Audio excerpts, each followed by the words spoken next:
엄마, 사실 그날이 장모님 기일이에요. 새언니, 그럼 제사를 하루 당겨서 전날 지내는 건 어때요? 나는 깜짝 놀랐다. 아가씨, 제사는 날짜가 정해져 있는 거예요. 함부로 바꿀 수 없어요. 그렇긴 한데, 그래도 융통성 있게 하루 정도는 괜찮잖아요. 그럼 언니는 위약금을 물고라도 여행을 취소하라는 거예요? 다녀왔습니다. 10살이던 나는 학교에서 돌아와 아버지가 거실 소파에 축 늘어져 있는 모습을 봤다. 아버지는 퇴근 후 늘 소파에서 휴식을 취하셨기에 평소와 다를 것도 없었다. 그러나 항상 반갑게 맞아주시던 아버지가 그날은 아무 대답이 없어서 가까이 다가가니 아버지의 얼굴이 창백한 것이 뭔가 이상했다. 아빠? 아빠? 내가 소리치자 부엌에서 뛰어나온 엄마가 아버지를 보더니 비명을 질렀다. 119 구급차, 병원, 그리고 의사 선생님의 차가운 선언. 심장마비입니다. 즉사였을 것 같습니다. 10살 아이에게는 모든 게 혼란스러웠다. 어른들이 아버지가 하늘나라에 가셨다고 이야기했지만 그게 무슨 뜻인지 그때는 잘 몰랐다. 그냥 아버지가 어디론가 긴 여행을 간 것 같았고 언젠가는 돌아오실 거라고 생각했다. 학교에서 돌아온 어느 날 엄마가 눈물을 흘리며 말했다. 세은아, 우리 딸. 아빠는 이제 안 오셔. 이제부터는 엄마랑 둘이서만 살아야 해. 그제야 뭔가 영영 바뀐 것 같다는 느낌이 들었다.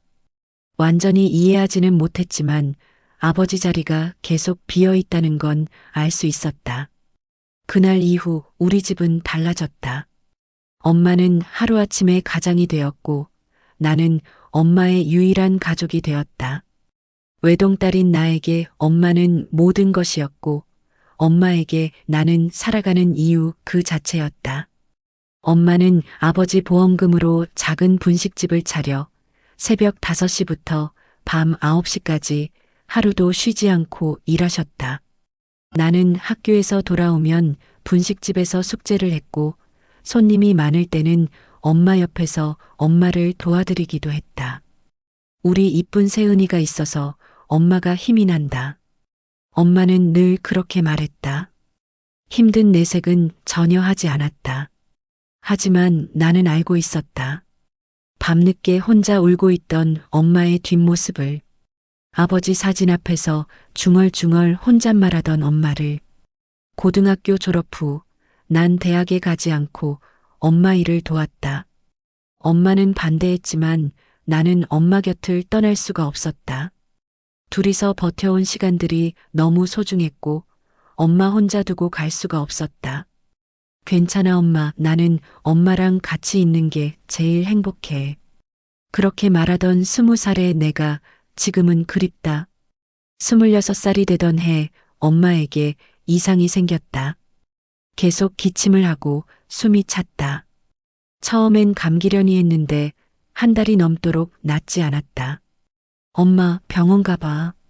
에이, 뭐 대수롭지 않은 감기일 텐데. 엄마는 병원 가는 걸 계속 미뤘다. 분식집 일이 바쁘다는 핑계였지만 사실은 무서웠던 것 같다. 나도 마찬가지였다. 괜한 걱정일 거라고, 아무것도 아닐 거라고 스스로를 달랬다. 하지만 엄마의 상태는 점점 나빠졌다. 체중이 급격히 줄었고 얼굴색도 누렇게 변했다. 더 이상 미룰 수 없어서 방광제로 병원에 데려갔다. 검사 결과를 기다리는 일주일은 지옥 같았다. 엄마와 나는 서로에게 아무렇지 않은 척했지만 둘 다 불안해하고 있다는 걸 알고 있었다. 폐암 3기입니다. 의사 선생님의 말에 순간 귀가 멍해졌다. 암, 그것도 3기라니. 수술은 어려울 것 같고 항암 치료부터 시작해야겠습니다. 그 순간부터 내 인생이 또다시 바뀌었다. 분식집을 정리하고 엄마의 치료에 모든 것을 쏟아부었다. 아버지 보험금으로 모아둔 돈도 그동안 모은 적금도 모두 병원비로 나갔다. 엄마는 항암 치료를 하며 힘들었음에도 나만 보면 항상 웃으려고 노력했다. 미안해, 우리 딸. 엄마가 아파서 미안해. 병원 침대에 누워서도 엄마는 나에게 미안하다고만 했다. 자신 때문에 내가 고생한다고, 젊은 나이에 이런 걸 겪게 해서 미안하다고. 엄마, 그런 소리 하지 마. 우리 함께 잘 이겨낼 수 있어. 절대 약해지지 마. 하지만 현실은 냉혹했다. 8개월간의 투병 끝에 엄마는 내 곁을 떠났다. 마지막에 내 손을 꼭 잡고 엄마는 말했다. 우리 딸, 이제 혼자서도 잘 살아야 해. 엄마 걱정하지 말고 행복하게 살아. 그렇게 엄마도 아버지 곁으로 갔다. 27살의 나는 이 세상에 진짜 혼자가 되었다. 엄마를 떠나보낸 후 몇 달간 나는 폐인이 되어 살았다. 밥을 먹는 것도, 씻는 것도, 심지어 숨 쉬는 것도 힘들었다. 아침에 눈을 뜨면 아, 오늘도 살아있구나 하는 생각부터 들었다. 그때 남자친구 민재가 내 손을 잡았다. 이렇게 살다가 죽겠다. 나랑 같이 살자. 그래야 네가 살겠다. 솔직히 사랑해서 결혼하겠다는 마음은 아니었다. 그냥 혼자 있기 무서웠고 누군가 내 옆에 있어주면 좋겠다는 생각뿐이었다. 민재도 마찬가지였던 것 같다. 불쌍한 나를 그냥 내버려둘 수 없다는 동정심이었을지도. 결혼식도 제대로 하지 못했다. 구청에서 혼인신고만 하고 사진 한 장 찍는 게 전부였다. 하객도 축가도 부케도 없는 결혼이었다. 그렇게 나는 새로운 가족을 얻었다. 민재와 투룸에서 신혼생활을 시작했다. 시댁은 걸어서 10분 거리에 있어서 자주 왔다 갔다 하며 지냈다. 결혼 후 첫 번째 시댁 방문. 손에 땀이 날 정도로 긴장됐다. 부모 없는 며느리라는 게 부담스러웠고 과연 나를 받아들여 줄지 확신이 서지 않아 두려웠다. 민재와 함께 시댁 문을 열고 들어가니 시어머니가 버선발로 뛰어나오셨다. 아이고 이쁘다, 우리 며느리. 어서 와. 시어머니의 첫마디에 마음이 확 풀렸다. 따뜻한 미소로 내 손을 꼭 잡으시며 집 안으로 이끄셨다. 이렇게 예쁜 딸을 데려오다니. 우리 민재 복 터졌네. 시아버지도 환하게 웃으시며 말씀하셨다. 나는 어색해서 인사도 제대로 못하고 서 있었다. 앉아. 밥 먹었니? 아니지, 당연히 안 먹었을 거야. 내가 미역국 끓여놨어. 시어머니는 쉴 새 없이 말씀하시며 부엌을 오가셨다. 그 모습이 우리 엄마와 너무 닮아 있어서 가슴이 먹먹해졌다. 세은아, 우리가 네 부모 대신이라고 생각해. 이제 우리가 네 가족이니까. 시아버지의 말에 눈물이 핑 돌았다. 이런 따뜻한 말을 들을 줄은 정말 꿈도 꾸지 못했다. 결혼 후 우리는 시댁에서 걸어서 10분 거리에 있는 집에서 살았다. 가까운 거리 덕분에 시어머니는 거의 매일 우리 집에 반찬을 갖다 주셨다. 세은아, 김치 떨어지지 않았어? 그리고 이거 미역국인데 민재가 좋아하는 거야. 너도 먹어봐라. 아주 맛이 끝내준다. 어머니, 매번 이렇게 반찬을 갖다 주시고. 뭔 소리야? 신혼인데 요리할 시간이 어디 있어? 그냥 편하게 생각해. 맛있게 먹어주면 되지.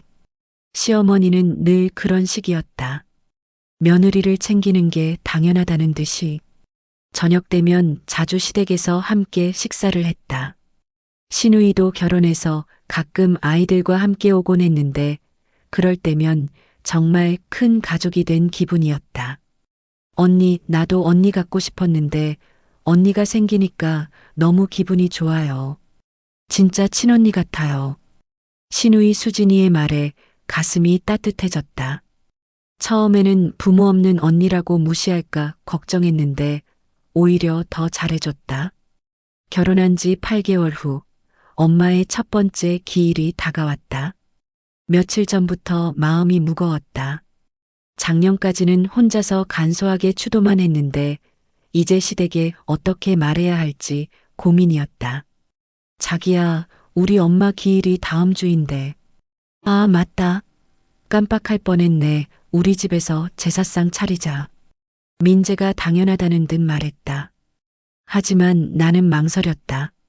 아니야, 그냥 우리 둘이서 조용히 하는 게 나을 것 같아. 시부모님께 패 끼치는 것도 싫고. 무슨 소리야? 우리 부모님이 그렇게 생각하실 분들이 아니야. 내가 말씀드릴게. 결국 민재가 시부모님께 말씀드렸고 예상과 달리 시어머니의 반응은 따뜻했다. 당연히 우리가 도와줘야지. 얘 혼자 어떻게 해? 기일 당일 새벽 나는 일찍 일어나서 시댁으로 갔다.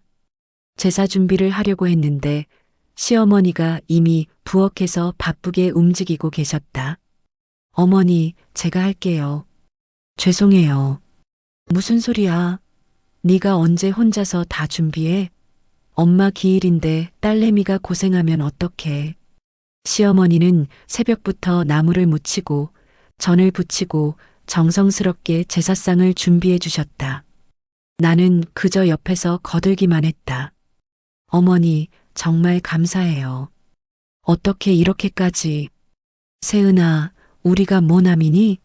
이제 진짜 가족이잖아. 저녁 때쯤 제사상이 차려졌다. 엄마가 좋아하던 음식들로 가득 찬 상을 보니 눈물이 났다. 엄마가 살아계실 때 차렸던 아빠 제사상보다 더 푸짐한 상이었다. 제사를 지낼 시간. 시부모님도 함께 절을 올려주셨다. 시아버지가 고사를 지내며 말씀하셨다. 사돈어른, 저희가 따님 잘 돌보겠습니다.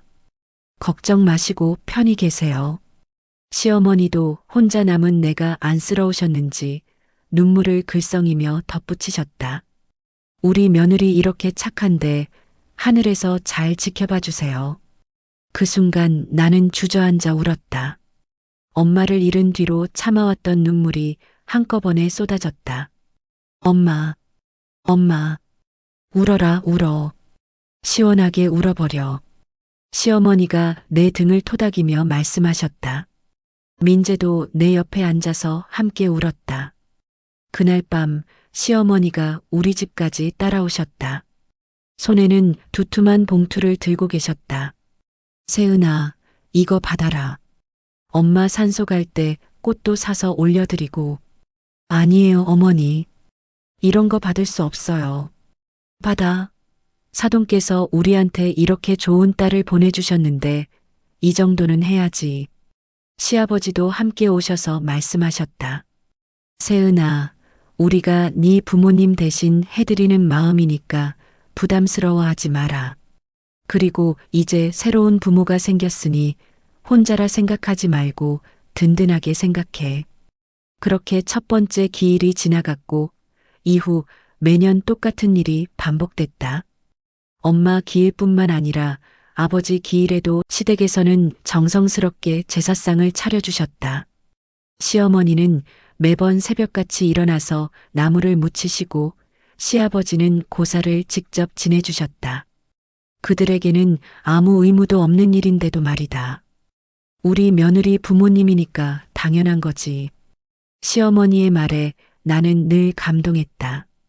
어머니, 제가 전생에 무슨 복을 쌓았길래 이런 시댁을 만났을까요?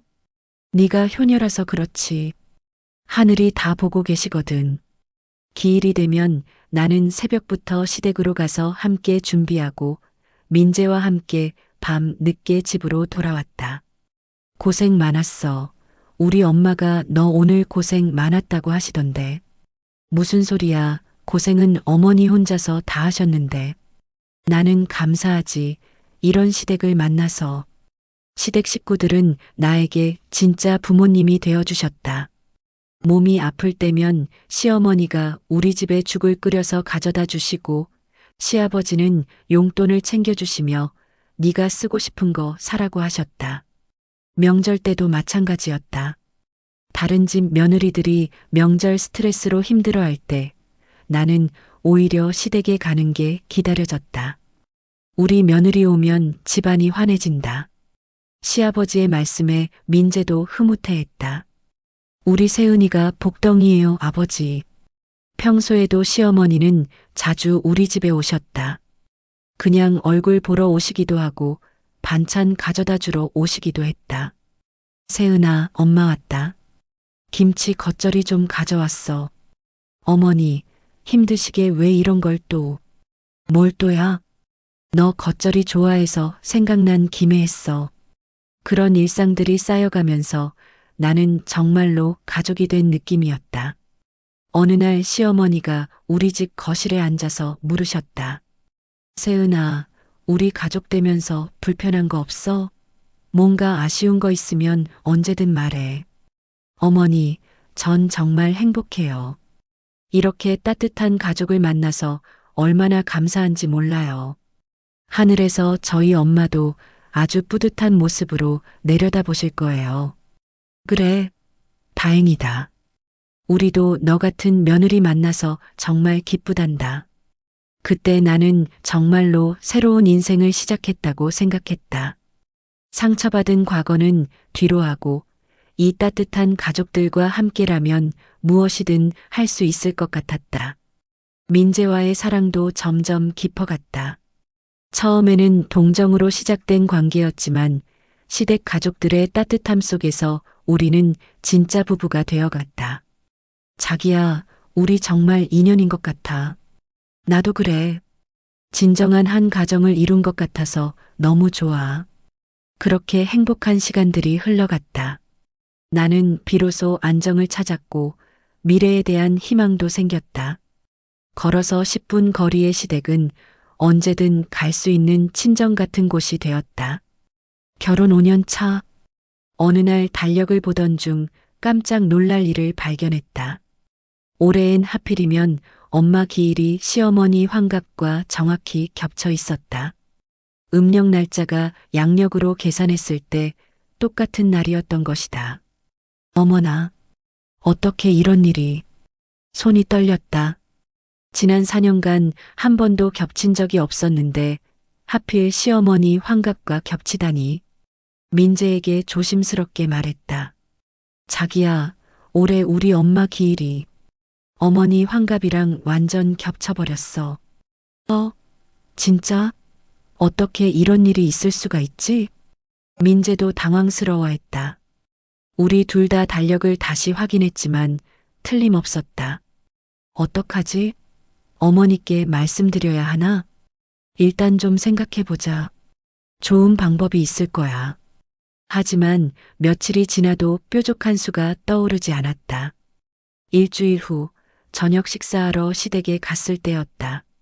온 가족이 거실에 모여 있었는데 시아버지께서 시어머니 환갑 계획에 대해 말씀하셨다. 얘들아, 네 엄마 환갑 말인데 이번에는 세은이 들어오고 가족여행 한 번도 안 갔으니 겸사겸사 발리로 4박 5일 가족여행 가기로 했다. 발리요? 신우이가 깜짝 놀라며 소리쳤다. 와, 정말이요? 발리 너무 가보고 싶었는데. 시아버지도 웃으시며 말씀하셨다. 네 엄마 평생 소원이 발리 가보는 거라는데 이참에 세은이도 들어오고 여행 한 번 안 갔으니 겸사겸사 여행 가면 좋을 것 같아서. 벌써 예약도 다 했단다. 5성급 리조트 올인클루시브로. 정말 멋진 곳이더구나. 시어머니께서 신이 나서 말씀하셨다. 모든 가족들이 흥분된 모습이었다. 우와, 엄마. 정말 대박이에요. 하지만 나만 얼굴이 어두워졌다. 모든 시선이 나에게 집중됐다. 세은아, 너도 기쁘지?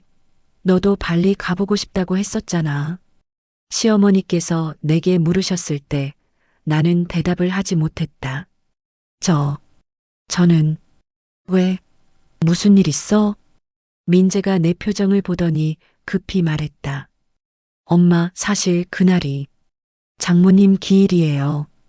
순간 거실이 조용해졌다. 시어머니의 표정이 굳었다. 아, 그렇구나. 시아버지가 먼저 말씀하셨다. 그럼 어떻게 하지? 예약을 다른 날로 바꿀 수 있나? 시어머니가 고개를 저었다. 이미 결제를 다 해버려서 취소하면 위약금이. 그리고 성수기라 다른 날짜는 다 찼대요. 신우이가 입을 열었다.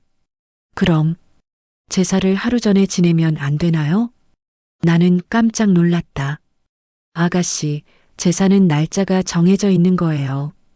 함부로 바꿀 수 없어요. 그렇긴 한데 그래도 융통성 있게 하루 정도는 괜찮지 않아요?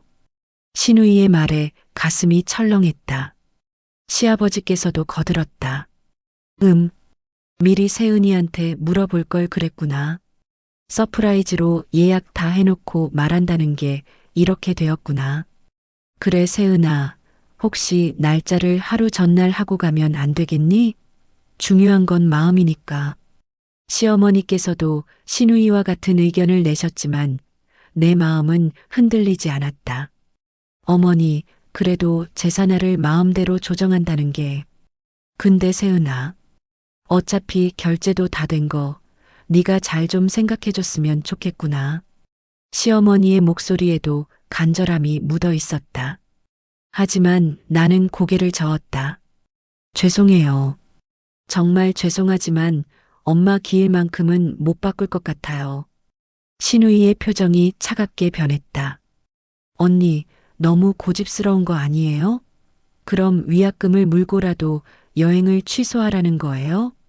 그날 밤 집으로 돌아와서 민재와 둘이 있을 때 민재가 조심스럽게 말했다. 자기야, 우리 엄마 말도 맞는 것 같아.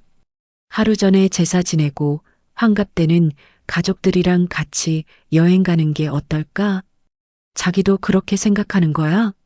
아니, 솔직히 환갑이라는 게 평생 한 번 오는 특별한 날이잖아. 그리고 장모님도 우리가 행복한 걸 원하시지 않겠어? 민재의 말에는 나름의 논리가 있었다. 하지만 내 마음은 편치 않았다. 자기야, 아무리 생각해도 나는 정말 못하겠어. 엄마 기일만큼은 난 그날 지키고 싶어. 그럼 혼자 제사 지낼 수 있어? 난 엄마 아들인데 나까지 평생 한 번뿐인 엄마 환갑에 참석 안 하는 건 좀 말이 안 되잖아. 순간 귀를 의심했다. 뭐라고? 아니, 다른 방법이 없잖아. 그렇다고 장모님 기일 때문에 우리 엄마 환갑을 망칠 수도 없고, 그러니까 4박 5일 동안 나 혼자 있으라는 거야?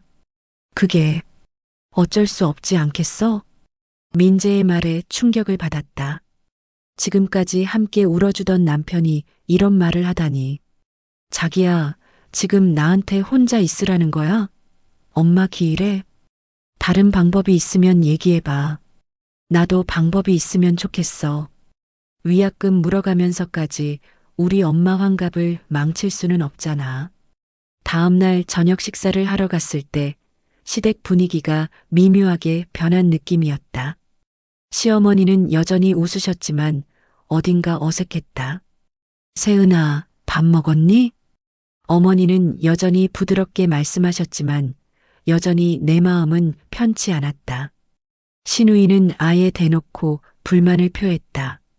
언니, 너무 고집스러운 거 아니에요? 가족보다 제사가 더 중요해요? 그게 아니라. 그럼 뭐예요? 우리 엄마 환갑인데 왜 이렇게 분위기를 어둡게 만들어요? 신우이의 말이 날카로웠다. 시어머니가 말리셨다. 그만해라, 수진아. 새언니도 나름 입장이란 게 있는 거야. 하지만 시어머니의 목소리에도 약간의 서운함이 묻어 있는 듯 했다. 그날 밤 집으로 돌아오는 길에 민재가 말했다. 자기야, 오늘 분위기 봤지? 모두 기분이 언짢으신 것 같아. 나도 알아. 정말 양보 못하겠어? 며칠간 계속된 냉전. 시댁에 가는 것도 어색해졌다. 민재는 점점 시댁 편을 들기 시작했다. 자기야, 자기 마음도 이해하지만 우리가 너무 고지식하게 생각하는 것 같아. 고지식하게? 응. 제사도 중요하지만 산 사람들과의 관계가 더 중요하다고 생각해. 특히 우리 부모님은 지금까지 너한테 얼마나 잘해줬니?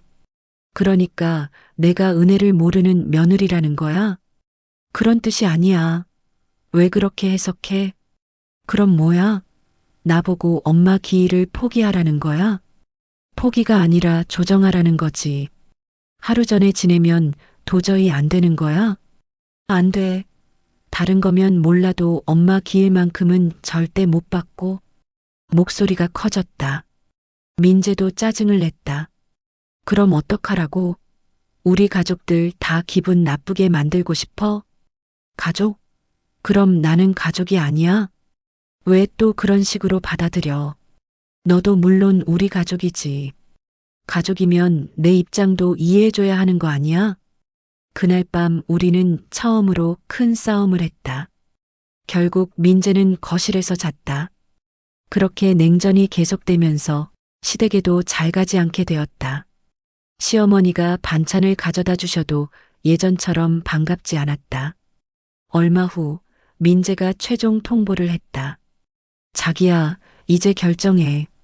엄마 환갑 여행 갈 거야 말 거야? 나는 못 가. 엄마 기일에는 집에 있어야겠어. 그래. 그렇담 나는 가족들이랑 여행 다녀올게. 환갑은 일생에 딱 한 번이니 그건 자기가 좀 이해해줬으면 좋겠어. 순간 가슴이 무너지는 느낌이었다. 정말 갈 거야? 어쩔 수 없잖아. 네가 양보를 안 하는데. 양보? 엄마 기일이 양보의 문제야? 세은아, 너 요즘 너무 극단적으로 생각하는 것 같아. 예전에는 그런 사람 아니었잖아. 극단적이라고? 내가? 눈물이 핑 돌았다. 5년간 따뜻하게 대해주던 시댁, 그리고 사랑하는 남편까지 모두 내 편이 아니라는 게 실감났다. 좋아. 그럼 나 혼자 할게.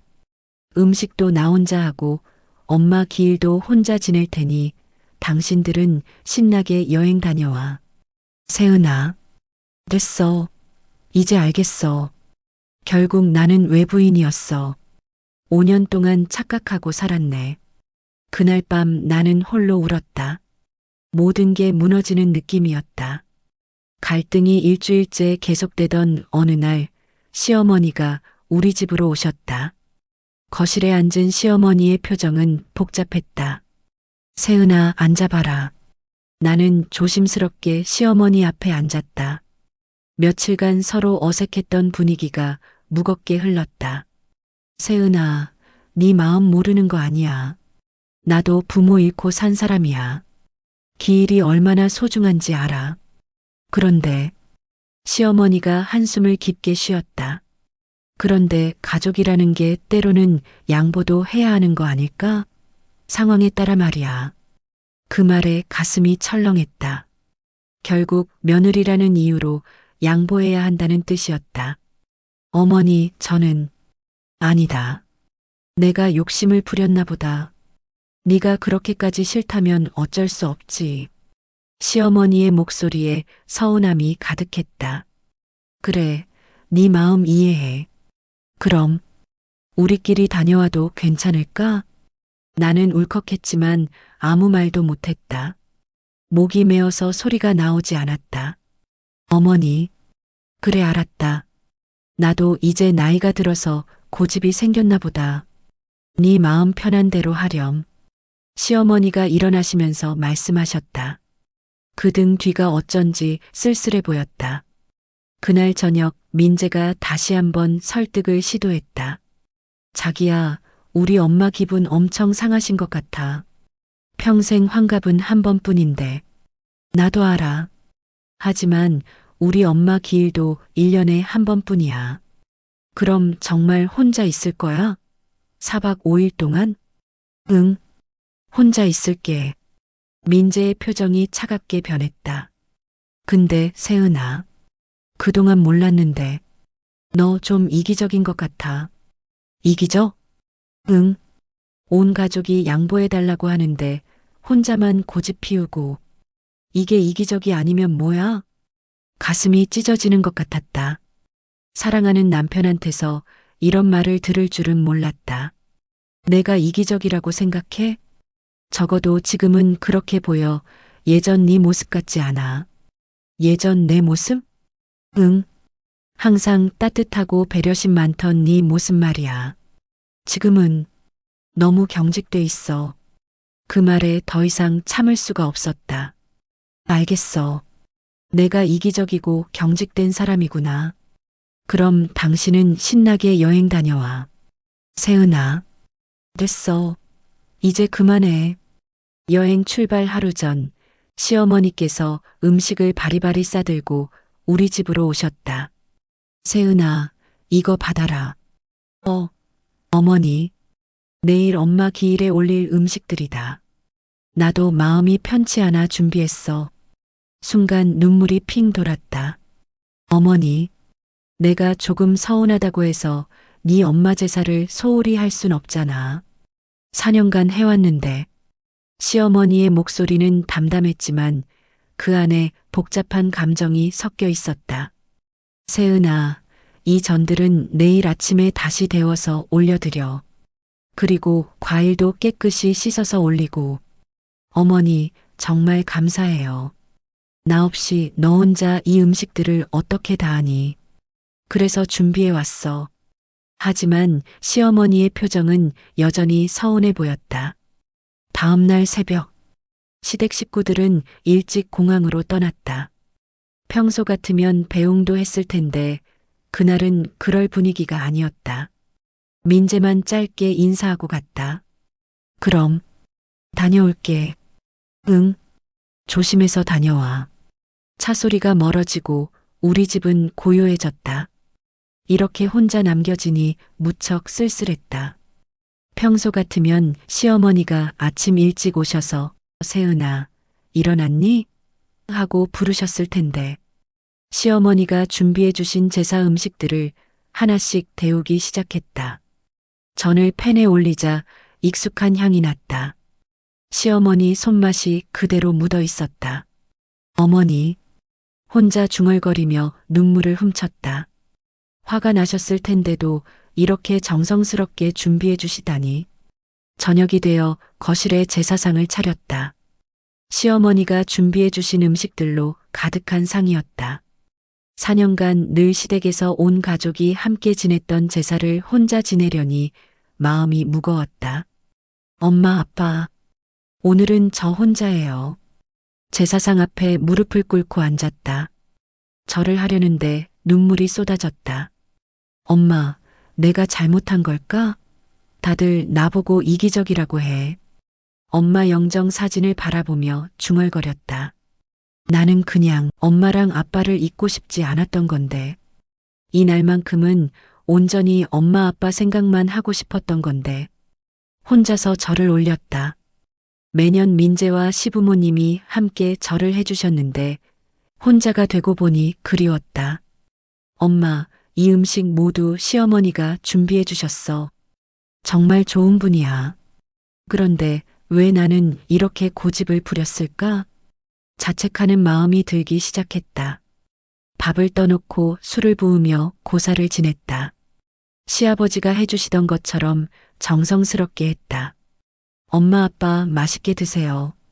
그런데 전을 먹어보니 눈물이 또 났다. 5년간 먹어온 시어머니의 손맛에 어머니가 그리워졌다. 어머니, 화가 나셨을 텐데도 새벽부터 일어나서 전을 부쳐주시고 나물도 무쳐주시고 그런 정성이 느껴져서 더 미안했다. 핸드폰을 들여다봤다. 발리에서의 가족 사진들이 SNS에 올라와 있었다. 에메랄드빛 바다, 럭셔리한 리조트, 그리고 무엇보다 시어머니의 환한 미소가 담긴 사진들. 모두 환하게 웃고 있었다. 시어머니 표정이 너무 행복해 보였다. 다들 행복해 보이네. 나 없이도 너무나 즐거워 보였다. 괜히 내가 분위기만 망친 것 같아서 더 우울해졌다. 제사가 끝나고 혼자 앉아 있으니 여러 생각이 들었다. 정말 내가 너무 고집을 부린 걸까? 가족들 말처럼 하루 전에 제사를 지내도 됐을까? 엄마라면 어떻게 하셨을까? 엄마는 늘 가족의 화목을 가장 중요하게 여기셨다. 지금 생각해보니 엄마는 아마도 세은아, 산 사람들이 더 중요해. 네가 양보해라 라고 하셨을 것 같다. 그때 핸드폰이 울렸다. 민재에게서 온 문자였다. 제사 잘 지냈어? 장모님께서 음식 맛있게 드셨길 바래. 짧은 문자였지만 그래도 챙겨주는 마음이 느껴졌다. 하지만 동시에 씁쓸함도 들었다. 저녁이 되어도 집은 조용했다. 평소 같았으면 시댁에서 저녁 식사했을 텐데. 시어머니가 세은아, 밥 먹으러 와라고 부르셨을 텐데. 제사 음식을 먹으면 먹을수록 마음이 무거워졌다. 내가 너무했나? 처음으로 자신을 의심하기 시작했다. 5년간 따뜻하게 대해준 시댁에 이런 식으로 보답한 게 맞나 싶었다. 밤이 깊어가면서 외로움이 더 커졌다. 언제나 가까이 있던 시댁 식구들, 그리고 민재까지 모두 멀리 떠나버렸다.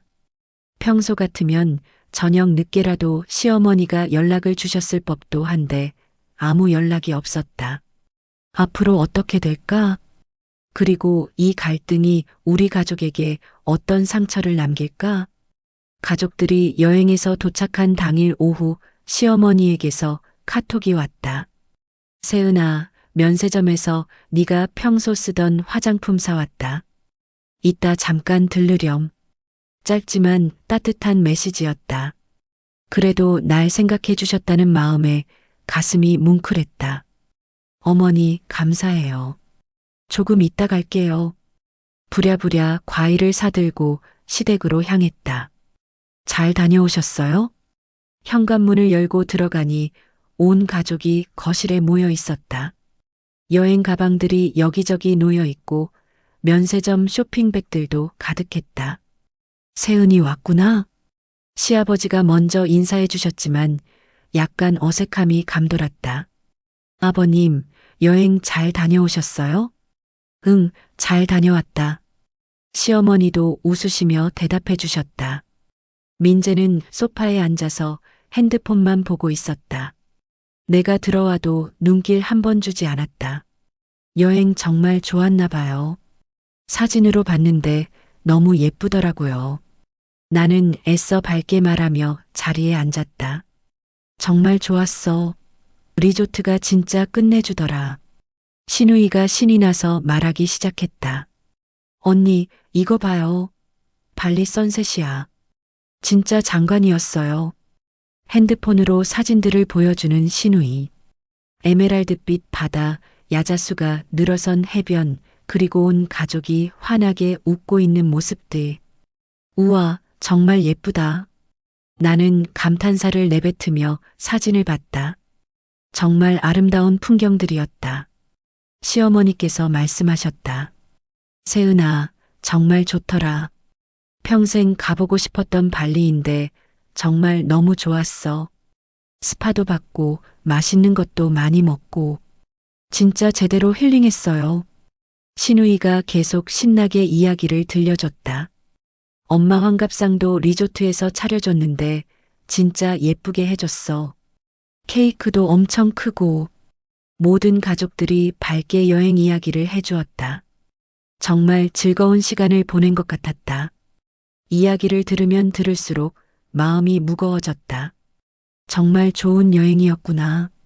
평생 한 번뿐인 시어머니 환갑을 이렇게 특별하게 보낼 수 있었는데 내가 참여했다면 얼마나 좋았을까? 가족들의 행복한 표정을 보니 더욱 후회가 밀려왔다. 나 때문에 이 좋은 추억에서 빠져있게 된 것이 너무 미안했다. 정말 좋으셨겠어요. 못 가서 죄송해요. 나는 조심스럽게 말했다. 괜찮다, 괜찮아. 다음에 또 기회가 있겠지. 시아버지가 말씀해 주셨지만 그 말 속에 아쉬움이 묻어 있었다. 시어머니가 면세점 쇼핑백에서 화장품을 꺼내 주셨다.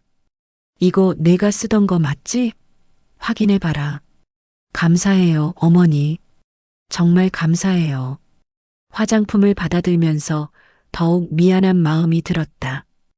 그때 내내 핸드폰만 보던 민재가 일어나더니 말했다. 나 오늘 여기서 잘게. 왜? 나는 깜짝 놀랐다. 피곤해. 그냥 여기서 쉬고 싶어. 민재의 목소리는 차가웠다. 나를 쳐다보지도 않았다. 같이 집에 가자. 나는 낮은 목소리로 말했다. 아니야. 나 혼자 생각할 게 있어. 분명히 나 때문에 화가 나 있는 게 느껴졌다. 여행에서 돌아와서도 여전히 마음이 상해 있었던 것이다. 시부모님이 눈치를 보시더니 시어머니가 말씀하셨다. 그럼 세은아, 너도 여기서 자고 갈래? 아니에요, 어머니. 민재가 혼자 생각할 게 있는 것 같으니 저는 그냥 집에 가서 잘게요. 나는 애써 웃으며 일어났다. 그럼 저 먼저 갈게요. 피곤하실 텐데 푹 쉬세요. 그래, 조심히 가라. 시어머니가 현관까지 나와서 배웅해 주셨다. 집으로 돌아가는 10분 길이 이렇게 길게 느껴진 적이 없었다. 손에 들린 화장품이 무겁게 느껴졌다. 집에 혼자 앉아서 생각했다. 오늘 시댁에서 본 가족들의 모습이 계속 떠올랐다.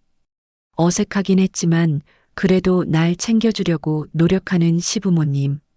신나게 여행 이야기를 들려주는 시누이. 하지만 나에게 등을 돌린 민재. 내가 정말 잘못한 건가? 처음으로 확실한 후회가 밀려왔다. 엄마 기일을 지키고 싶었던 내 마음은 진심이었지만 그 때문에 5년간 쌓아온 가족의 사랑이 흔들리고 있었다. 시댁에서 들은 행복한 여행 이야기들을 생각하니 더욱 미안했다. 시어머니의 평생 소원이었던 발리 여행. 온 가족이 함께한 특별한 추억. 나만 그 안에 없었다. 만약 내가 양보했다면 지금쯤 나도 함께 그 추억을 나누고 있을 텐데. 민재의 차가운 반응이 특히 마음에 아팠다. 결혼 후 처음으로 나를 이렇게 대하는 민재를 보니 정말 실망이 큰 것 같았다. 과연 내 선택이 옳았던 걸까? 지금 와서 후회해봤자 돌이킬 수는 없다. 이미 여행은 끝났고 제사도 지냈고 모든 게 끝났다. 이제 남은 건 상처받은 마음들 뿐이다. 여러분이라면 어떻게 하셨을까요? 부모의 기일과 시어머니의 환갑 여행이 겹쳤을 때 과연 정답은 무엇일까요? 가족의 화목을 위해 양보해야 했을까요? 아니면 끝까지 원칙을 지켜야 했을까요? 여러분의 의견을 댓글로 남겨주세요.